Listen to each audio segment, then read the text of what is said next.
Hello guys, good morning. माझ्या mini व्लॉगमध्ये तुमच्या सर्वांचे स्वागत आहे. आणि त्यानंतर मी छान मेहंदी काढली होती काल, मग त्यामुळे ती दाखवती तुम्हाला. छान दिसत होती छान.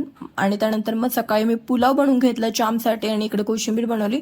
चपात्या वगैरे बनवून घेतले, बाबांना चपात्या लागतात रोज. मग त्यानंतर चपात्या वगैरे झाल्या, सर्व स्वयंपाक आवरला आणि त्यानंतर पटपट माझं पण आवरायला घेतलं ऑफिसचं. आणि आज आमच्याकडे सकाळी असं छान व्ह्यू होता. मग त्यानंतर व्ह्यू एन्जॉय करत मस्त चहा वगैरे घेऊन घेतला आणि त्यानंतर मग तयारी केली आणि आवरलं आणि निघत होते ऑफिसला. तेव्हा चाम बघा केवढा शांत बसला होता, त्याचे काहीच रिएक्शन्स नव्हते मी ऑफिसला जाताना. मग काय ऑफिसला जाताना रोजच्या सारखं एवढं ट्रॅफिक आज पण लागलं होतं आणि पावसामुळे खरंच रोज ट्रॅफिक लागतंय. त्यामुळे मग ऑफिसला पोहोचले आणि ऑफिसला पोहोचल्यानंतर काही धम्माल गोष्ट दिसली तुम्हाला, खरंच दाखवेल तर तुम्ही पण शॉक व्हाल यासाठी. आमच्या ऑफिससमोर एक घर होतं, ते घर पूर्ण कोसळलं होतं आणि त्या घरातल्या लोकांची अवस्था काय झाली होती माहिती नाही. त्यानंतर मग रात्री घरी यायला निघालो आणि घरी येताना म्हटलं चामसाठी पिझ्झा घेऊन जावं, कारण त्याला खूप आवडतं पिझ्झा.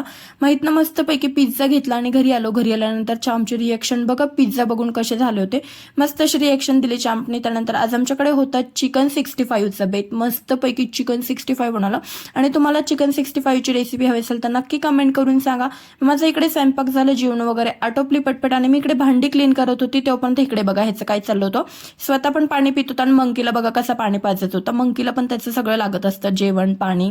मंकीला इकडे असं पाणी पाजत होतं. त्यानंतर माझी भांडी वगैरे क्लीन करून झाली. ह्याला इकडे झोपवायला घेतलं, पण ह्याला काय झोपायचं नव्हतं, खूप मस्ती आली होती. त्यानंतर मग पप्पासोबत रात्री अशी मस्ती केली आणि दिवसाचा छान गोड असा शेवट केला. तुम्हाला आमचा व्हिडिओ कसा आवडला ते नक्की लाईक करून शेअर करा, सबस्क्राईब करा. बाय गाईज, भेटू आपण उद्याच्या व्लॉग.